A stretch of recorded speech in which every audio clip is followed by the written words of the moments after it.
What's up, guys? It's your boy Scion, and I am back, and this is episode 118 of the MMO show.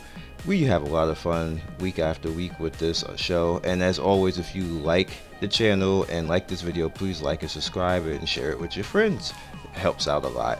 Now, this week we're going to be looking at Auron in the beginning, get a little chat in around Auron. You're going to see this a little bit later on.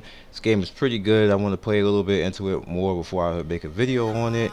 And to speak of Orion, it has a pretty good story and just a lot of good storytelling theatrics throughout and everything else. Just a lot of good animation. So this week we're going to be talking about the best story-driven MMOs out there and just have a little fun with it, because my list won't necessarily correlate with anything that you might like. So as always, if you have something else that you like to suggest or a game that you like better, by all means please put it in the comment section below, because I always like to see that type of stuff. So without further ado, number 7, World of Warcraft.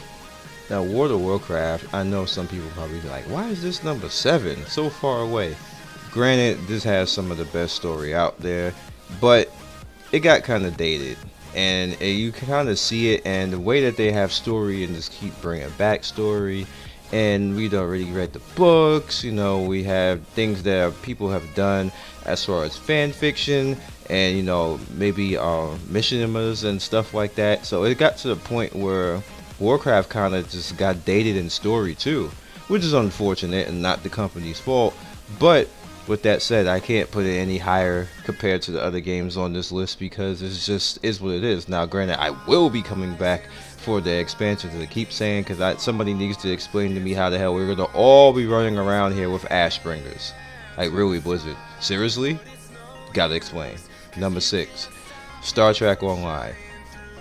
Now, even if you're not a Trekkie, come on, man, it has to be badass that you get to be a starship captain.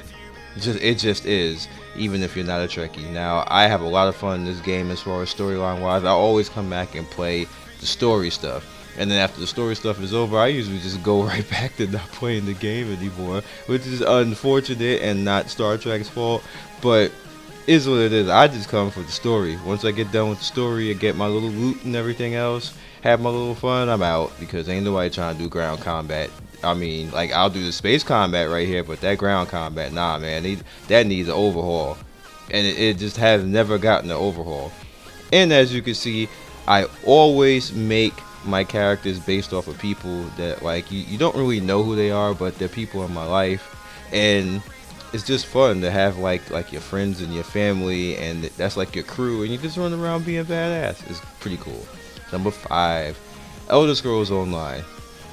Now, Elder Scrolls Online has a lot of problems, but story ain't one of them.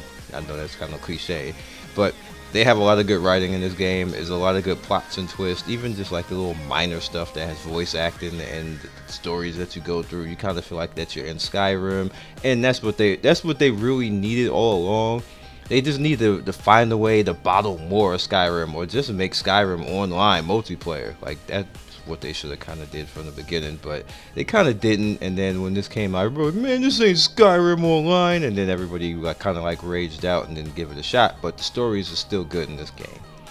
Number 4, Guild Wars 2.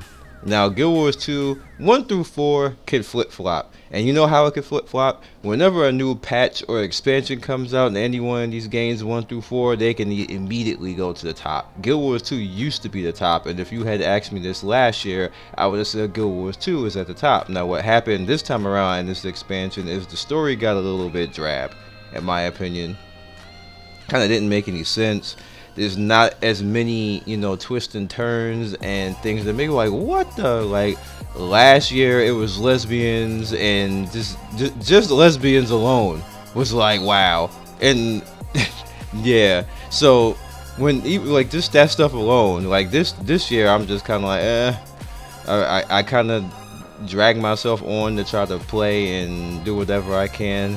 And this is a game that you can get the expansion by playing through the game and buy the expansion with in-game money, and I still haven't done it yet. That tells you how much disenfranchised I am right now. So, number 3, Blade and Soul. Now, anybody who did not even shed an inner tear at Hajun dying, you're lying.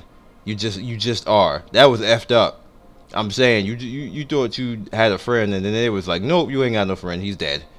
And yeah, and there was a lot of moments like that in Blade and Soul where you're like, WTF, and really like, why y'all trolling? Like why we trolling like this? It's not fair. Blade and Soul is just one of those games. It is. I know people are like kind of hard on it, and they got the bot situation and everything else, but Blade and Soul does have a pretty good story. I don't want to ruin anything else for you, but it was relatively pretty cool and pretty good, and I liked it.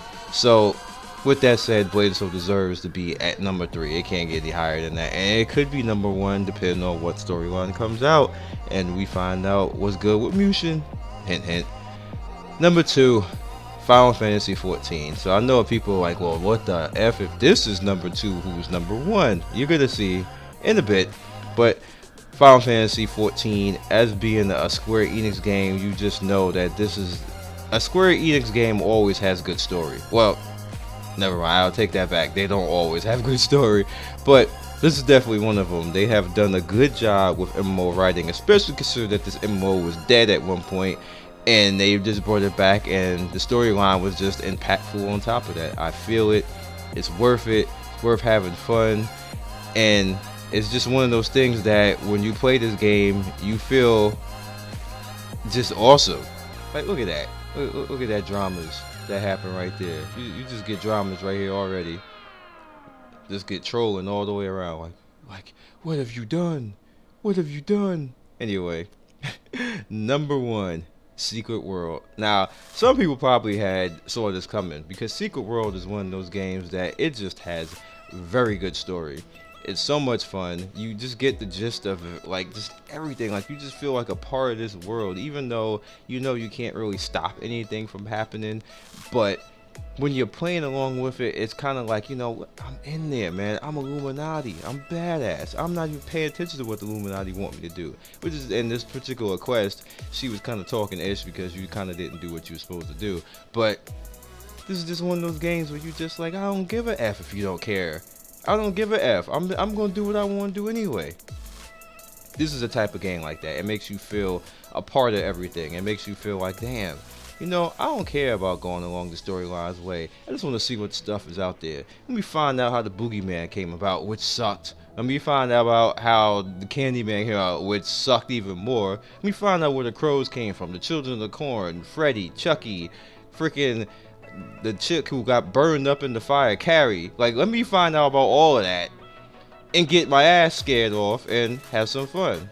So, other than that, you guys be legendary. That's all I got for you, and peace.